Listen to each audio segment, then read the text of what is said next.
Live time TV देख रहे सभी दर्शकों का स्वागत है और चुनावी चर्चा लेकर हर रोज आपके साथ आते हैं। तो आज चुनाव पे चर्चा के लिए आज हमारे साथ जो आम आदमी के पार्टी के जो कार्यकर्ता हैं, पदाधिकारी हैं, आज हमारे साथ मौजूद हैं।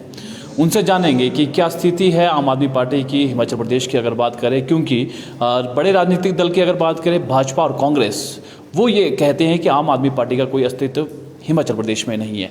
मुद्दे क्या रहने वाले हैं, किन मुद्दों को लेकर आम आदमी पार्टी सामने आएगी या अन्य चीज़ें भी हम उनसे पूछेंगे। सर, लाइव टाइम्स टीवी में आपका स्वागत है। सबसे पहले अपना नाम बताएं सर। मैं MS चतरांटा हूँ। मैं पूर्व में जुब्बल कोटखाई नाहौर विधानसभा का अध्यक्ष रहा हूँ।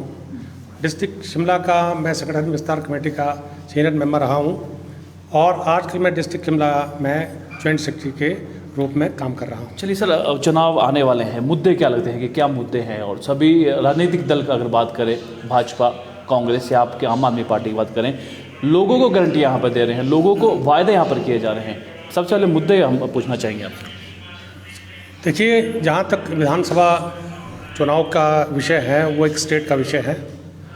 उसके लिए हमारा जो केंद्रीय नेतृत्व है और स्टेट का नेतृत्व है, उन्होंने हिमाचल प्रदेश की जनता के लिए एक बहुत ही बेहतरीन तरीके से जो है गारंटी के रूप में 10 चीज़ें जो हैं आम जनता के सामने रखी हैं, जिसमें मैं उसका रेपिटेशन करूं या ना करूं, आप उससे भली भांति परिचित है। जिसमें शिक्षा, स्वास्थ्य, महिलाओं के लिए जो है उनको सम्मान निधि है, बेरोज़गार लोगों के जो नौजवान हैं उनके लिए जो है 3000 बेरोज़गार भत्ता का जो है हम प्रोविज़न कर रहे हैं कि यदि जनता आम आदमी पार्टी को अपना सहयोग और समर्थन करती है तो सत्ता में आने के उपरांत पार्टी का जो जनता के लिए जो गारंटी दी जा रही है उसका धरातल पे हम जो है उसकी इम्प्लीमेंटेशन करेंगे, जैसा कि हम दिल्ली में कर रहे हैं। क्योंकि हम सारी बातें एज ए पार्टी के रूप में इसलिए जनता को लाना चाहते हैं कि दिल्ली में जो काम हो रहा है वो धरातल पे उतर रहा है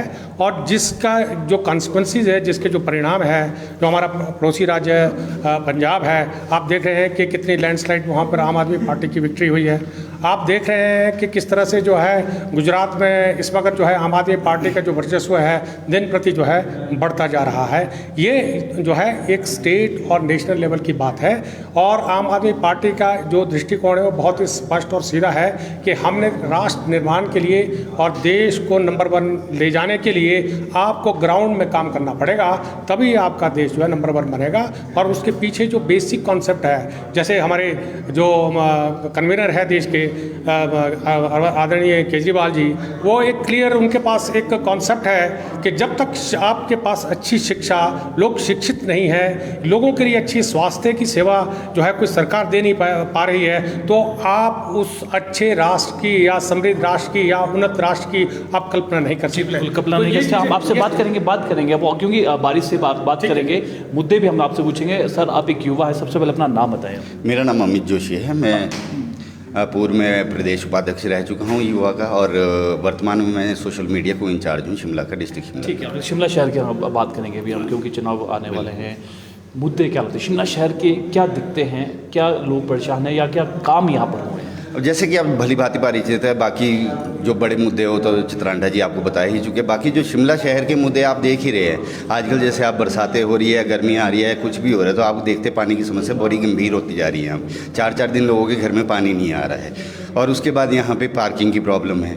जो पार्किंग्स है भी अवेलेबल, छुटपुट जो पार्किंग है उनमें 3-3 हज़ार महीने आपके से रेंट लिया जा रहा है और 36,000 साल का, जो कि एक आम आदमी के देने योग्य नहीं होता। उसके बाद आपका भ्रष्टाचार का मुद्दा है। आप चाहे ऑफिस में MC में चले जाओ, कहीं भी चले जाओ, मैप सब रूप कराने, इलेक्ट्रिसिटी मीटर लगाना है, कुछ भी करना, तो आप देख ही रहे कि बिना भ्रष्टाचार के कोई भी काम नहीं हो पाता। आसानी से कोई काम आम आदमी के तो बस का काम ही नहीं है, जब तक आपके पास पॉलिटिकल अप्रोच नहीं है।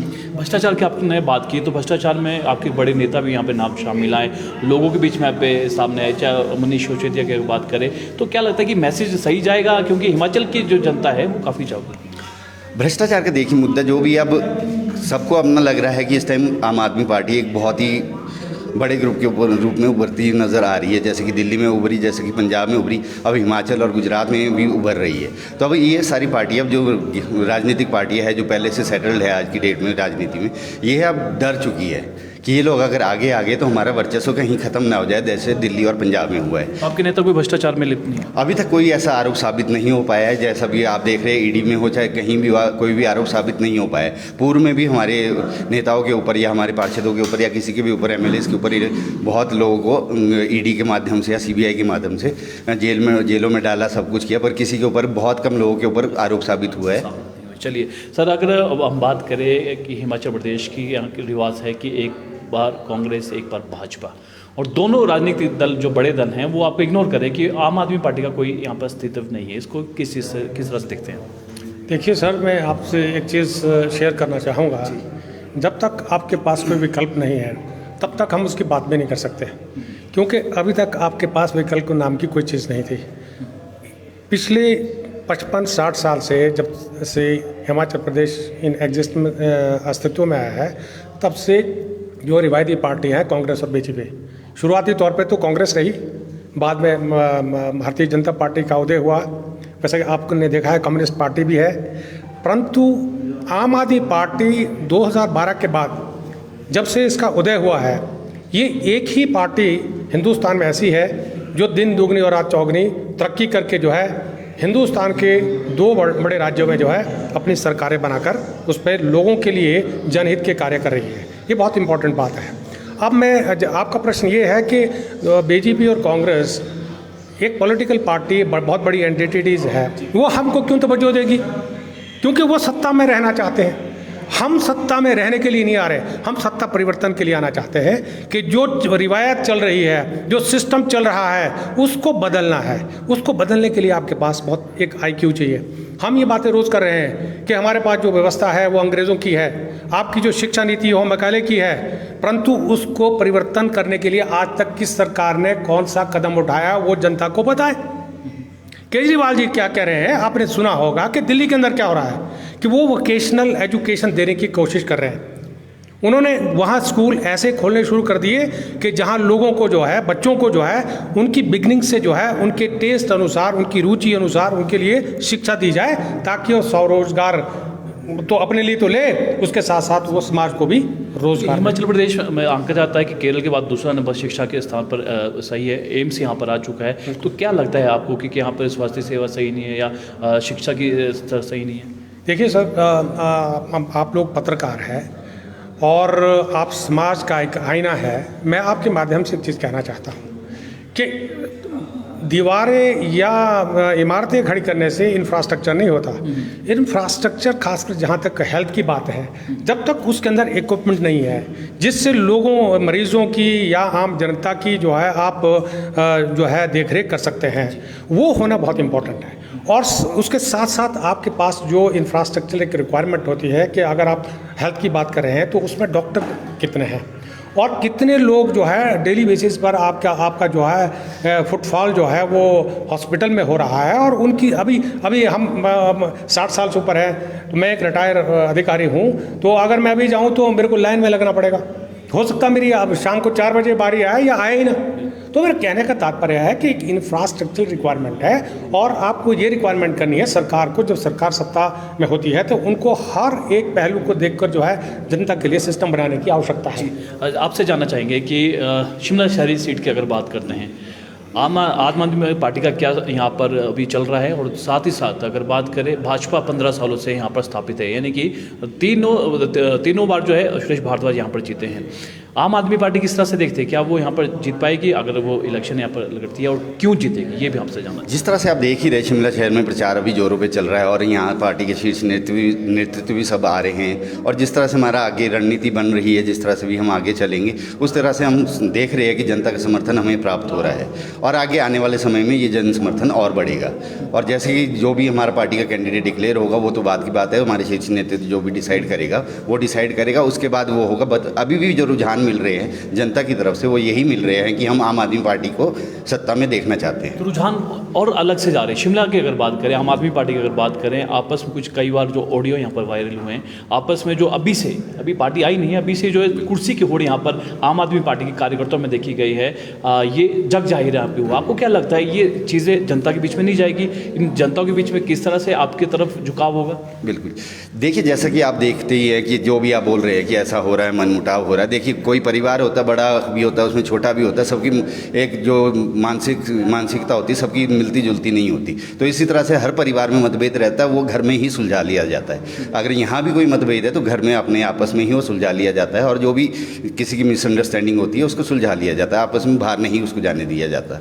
कुछ लोग हैं जो शरारती तत्व होते हैं, जो भी कर देते हैं, वो तो उनकी मानसिकता का प्रमाण देते हैं। बाकी पार्टी की ओर से ऐसा कोई किसी के बीच में मतभेद नहीं है। ठीक है, पार्टी की तरफ से नहीं सर, आपसे भी जानना चाहेंगे लोगों की तरफ, अगर लोगों के आम जनता की अगर बात करें, उनको नहीं पता अंदर क्या चला, पर उनके तरफ एक मैसेज गलत नहीं जाता, इस चीज़ को हम मानते हैं आप कि अगर चाहे कोई भी हो, कोई भी राजनीतिक दल हो, हम आपकी बात नहीं करें, कोई भी राजनीतिक दल हो, क्योंकि आम आदमी पार्टी अभी आई है यहाँ पर, अभी चुनाव होने हैं, काफ़ी सारी चीज़ें हैं, पर अभी से जो कुर्सी की होड़ है यहाँ पर देखने को मिली है। जब भी यहाँ पर कोई बड़ा नेता आता है कुछ ना कुछ यहाँ पर होता है। किस तरह से देखते हैं आम आदमी पार्टी की स्थिति को? देखिए सर, ऐसा है कि ये एक वर्दी नई पार्टी है जी, और हर कोई आदमी इस मतलब इस तत्परता से इस पार्टी की तरफ देख रहा है कि भाई हम भी इस पार्टी में आगे बढ़े, हमको भी एक मौका मिले। क्योंकि जैसे मैं कह रहा हूँ कि कोई भी नई चीज़ जो है उसके प्रति लोगों का क्रेज़ और इंटरेस्ट अलग किस्म का होता है। तो अभी जिस तरह से आम आदमी पार्टी, मैं आपकी बात जो है मैं इसमें ज़्यादा इसलिए तवज्जो नहीं देना चाहता क्योंकि ये एक स्वाभाविक एक नेचर है इंसान का कि हर कोई इंसान आगे बढ़ना चाहता है। क्योंकि हम जैसे ये बड़ी परफेक्ट आप जो कह रहे हैं, ये बहुत ही एक मैच्योरिटी वाला इशू है कि जब तक सिस्टम में लोग मैच्योर नहीं होंगे ना, तो अभी क्योंकि ये नई पार्टी है, यंग लोग ज़्यादा इसकी तरफ अट्रैक्टिव है। वो इसलिए है कि हमारा जो लीडरशिप है वो नौजवान है, उनकी नई सोच है। तो नया आदमी हमेशा नई सोच की तरफ जाता है। तो नया आदमी जब आ रहा है तो उसकी जो क्यूरियोसिटी है, उसका जो इंटरेस्ट है, वही लगता है कि भाई हमें भी आगे जाने का मौका मिलेगा। तो इसलिए कई बार वो पहलकदमी या उसमें हो जाता है आगे पीछे बात, पर ऐसा कुछ नहीं है। बहुत अनुशासित ढंग से जो है पार्टी का जो हमारा संगठन है उसके ऊपर पूरी नज़र है, और इस संगठन को हम इतनी बेहतर तरीके से बनाने की सभी कोशिश कर रहे हैं। जितने भी हम लोग भी इसमें जुड़े हैं, हम भी इसीलिए जुड़े हैं कि जो एक नज़रिया देश के लिए, देश की जनता के लिए केजरीवाल जी ने दिया है, उसको हम धरातल में किस तरह से उतारें, उसके लिए हमारा भी जो प्रयास होगा हम उसमें ज़रूर करेंगे। तो ये तो पार्टी का एक तरीका है कि भाई पार्टी में हर आदमी आगे बढ़ना चाहता है, तो वही प्रक्रिया है, उसमें कोई। आखिरी सवाल पूछते हैं आप लोगों से कि स्थिति क्या है आम आदमी पार्टी की, और क्या विज़न है कि लोग आपको ही यहाँ पर चुने, क्योंकि सभी अभी जो है होड़ में यहाँ पे लगे हैं। राजनीतिक दल की बात करें, सीपीआईएम भी एक तीसरा विकल्प है। आपको पहले आपने कहा था कि विकल्प नहीं है, विकल्प था तीसरा, सीपीआईएम भी एक विकल्प था और लोगों ने इग्नोर किया है। आम आदमी पार्टी किस तरह से अपने आप को यहाँ पर मौजूद? देखिए, मैं आपके माध्यम से ये जनता इस चीज़ को समझ रही है कि पिछले कई सालों से महंगाई से लोग कितने त्रस्त हैं, किस लेवल की महंगाई इस देश के अंदर हो रही है। आपको जो प्रोड्यूस ऑन मतलब यानी कि जिसकी कीमत सरकार को 35 रुपये पड़ रही है, आज वो चीज़ आपको 110 रुपये 105 रुपये में मिल रही है। इसका मतलब है कि सरकार जनता से कमा रही है, जनता को नहीं दे रही। हमारा जो लक्ष्य है आम आदमी पार्टी का कि सब वेलफेयर स्टेट, हम शुरू से जब पढ़ते आते थे तो उस वक्त ये कहा जाता था कि सरकारें जो है इसलिए बनाई जाती है कि वो जनता के प्रति उत्तरदायी होती है, और एक वेलफेयर स्टेट का एक नमूना होता था। उस वक्त वेलफेयर स्टेट नाम से ही बोला जाता था। वो वक्त ख़त्म हो गया है। वो वक्त अब आ रहा है कि जब से आम आदमी पार्टी 2012 से जो है इसका उदय हुआ है, आप देख रहे होंगे, आप नोटिस, क्योंकि आप बहुत बुद्धिजीवी व्यक्ति हैं और आप समाज को देखते हैं कि उनको पहली बार ऐसा लग रहा है कि कोई पार्टी जनहित की बात कर रहा है, कि जनता के लिए वो कह रहे हैं कि हमने जनता के लिए कुछ देना है। वो ये नहीं कह रहा कि हमको कुछ चाहिए, हम वो कह रहे हैं कि जनता का जो पैसा है वो जनता के लिए अगर हम कुछ कर सके तो उस पर भी निछावर होना चाहिए, उस पर भी खर्चा होना चाहिए। और ख़ासकर हमारी जिस तरह से भौगोलिक परिस्थिति है, मैं आपको बताऊं कि हिमाचल प्रदेश में स्वास्थ्य जैसी जो मतलब जो गारंटी है या स्वास्थ्य जैसी जो स्कीम है, अगर जनहित में वो आती है तो हर किसी को लाभ होगा, हर गरीब उससे उसको लाभ मिलेगा। वो अपनी दुख दर्द को जो है वो सरकारी हॉस्पिटल में जाके जो है अपना इलाज करके सरकार उसका अगर मदद करती है तो उसका जीवन लंबा हो जाएगा, उसकी जो आर्थिक स्थिति है उसमें बेहतरी आएगी। क्योंकि 10-15 अगर आज कोई बीमार हो जाए तो 10-15-20 हज़ार तो 1 मिनट में लगता है। किसी का बड़ा कोई हादसा हो जाता है तो लाखों रुपये लगते हैं। तो आप मुझे बताओ कि आम आदमी के पास वो पैसा कहाँ है। तो ये सरकार की एक बहुत बेहतरीन पहल है और इसके पीछे जो असली जो मकसद है वो देश को आगे ले जाना है, क्योंकि देश जनता से आगे जाता है। कोठियाँ बनाने से या किसी क्या नाम बड़े जो हमारे घराने हैं औद्योगिक, उनको आगे करके देश आगे नहीं जाता। तो यहाँ पर सरकार योजना तो चला रही है काफ़ी, चाहे हिम केयर की अगर बात करें आयुष्मान, तो इसमें आप कह रहे हैं कि 10-15 हज़ार आम जनता कहाँ से लाएगी, पर ये इस योजना को किस तरह से देखते हैं? क्या आपको क्या लगता है इन योजना से कोई फ़ायदा नहीं हुआ है यहाँ के लिए? देखो सर, ये सिलेक्टिव है, ये सिलेक्टिव है। अब जितनी भी बनी है वो लोग बना तो लेते हैं कि आपके पास फ्रिज ना हो, आपके पास 4 व्हीलर ना हो, आपके पास गाड़ी ना हो, तो ये उनके लिए बनाती है क्योंकि लोग कंसीलमेंट ऑफ फैक्ट्स करते हैं तो इसलिए बना देते हैं। अदरवाइज कोई यूनिवर्सल स्कीम थोड़ी है। It is a selective sir, कि आप कर सकते तो आपने किया, मैं नहीं कर सकता तो मैं नहीं कर सकता। तो हम बोलते हैं कि जो सिस्टम है education and health, it is a universal system, it should be one and all. बहुत बहुत शुक्रिया सर आपसे बातचीत करने का। आप एक युवा हैं, युवा की क्या लगता है, युवा की क्या मांग, हिमाचल प्रदेश में क्या स्थिति है? युवा की, जैसे कि आप कह रहे हैं कि आम आदमी पार्टी का विजन क्या है, तो आज आप पूरे भारत में देख रहे हैं कि आम आदमी पार्टी का विजन ही हर पार्टी कॉपी कर रही है इस टाइम, चाहे वो गुजरात हो चाहे मध्य प्रदेश हो। कहीं आप देख रहे हैं हर जगह मोहल्ला क्लिनिक की शुरुआत हो चुकी है, आपके स्कूल्स अच्छे बनने शुरू हो गया। भाई हमारे माननीय गृह मंत्री अमित शाह जी अपने गुजरात में जाते हैं, कुछ स्कूल्स का उद्घाटन करते हैं। आज तक 27 सालों में सत्ता में रहने के बावजूद उन्होंने स्कूलों का उद्घाटन क्यों नहीं किया? आज क्यों कर रहे हैं? क्योंकि आम आदमी पार्टी ने इंडिया को एक विज़न दिया है कि इन विजन्स पे काम करना है। अब जैसे हमारे हिमाचल की भौगोलिक परिस्थिति अलग है, यहाँ के विजन्स अलग हैं। अब यहाँ पे आप देख रहे सेब बहुल्य क्षेत्र है हमारा अपर हिमाचल जो है, और आप आज देखिए सड़कों की हालत देखिए, किस तरह से गाड़ियों कोई हालत हो रही है। जो सेब लेके आ रही है इस टाइम सेब सीज़न पीक पे है, और आप सड़कों की हालत देख सकते हैं कि दयनीय है, जिसमें आप मतलब आम बंदा तो गाड़ी भी नहीं चला सकता है। और सेब वालों की गाड़ियों के रोज़ कुछ ना कुछ नुकसान हो रहा है, कभी गाड़ी पलट रही है, कभी उनकी गाड़ी में नुकसान हो रहा है। इस तरह से ही स्कूलों का देख लीजिए आप। आज सारा अपर हिमाचल या लोअर हिमाचल शिमला की तरफ क्यों देख रहा है? क्योंकि यहीं पे प्राइवेट स्कूल्स हैं और हमारे सरकारी स्कूलों के बहुत बुरे हाल है। सरकारी स्कूलों में आप देख ही रहे हैं कि सिर्फ लोअर क्लास के लोग पढ़ रहे हैं, कोई मिडिल क्लास का भी नहीं पढ़ रहा, अपर क्लास का तो मतलब ही नहीं बनता। तो आज क्यों आज विज़न हम दे रहे हैं कि हम स्कूल्स बनाएंगे। अब आज आप देखिए कहीं भी कोई एक्सीडेंट होता कुछ होता है, हम हज़ारों युवा और अपनी माताएं बहनें बुजुर्ग सब एक्सीडेंट्स में हम खो रहे हैं। क्यों खो रहे हैं? हमारी सड़कों की हालत, हमारे पास क्रैश बैरियर नहीं है, सड़कें जो अच्छी होनी चाहिए वो नहीं है। हम हर साल ये क्या युवा या जिनका भी हम लॉस हो रहा है, क्या ये होना चाहिए? ये नहीं होना चाहिए। क्यों इस पे तवज्जो नहीं दे रही है सरकारें? बहुत बहुत शुक्रिया सर हमारे साथ बातचीत करने का, आपने कीमती समय यहाँ पर दिया। और इनका ये कहना है कि आम आदमी पार्टी का जो विज़न है और जो लोग कॉपी कर रहे हैं, अन्य जो राजनीतिक दल हैं यहाँ पर कॉपी कर रहे हैं, और हिमाचल प्रदेश में आएंगे स्वास्थ्य सेवा को लेकर, शिक्षा की अगर बात करें, ये तमाम सारे जो मुद्दे लेकर जो हिमाचल प्रदेश में यहाँ पर आने की यहाँ पर बात की जा रही है। और उनका ये भी कहना है कि उन्हें सत्ता नहीं चाहिए, सिर्फ लोगों का विकास यहाँ पर करना है। चलिए ये तो जनता तय करेगी क्या तीसरे विकल्प में आम आदमी पार्टी को वो सामने लाएगी, या भारतीय जनता पार्टी या कांग्रेस को यहाँ पर शामिल करेगी। चलिए फिलहाल के लिए इतना ही, और ताज़ा जानकारी देखते रहिए लाइव न्यूज़ से भी।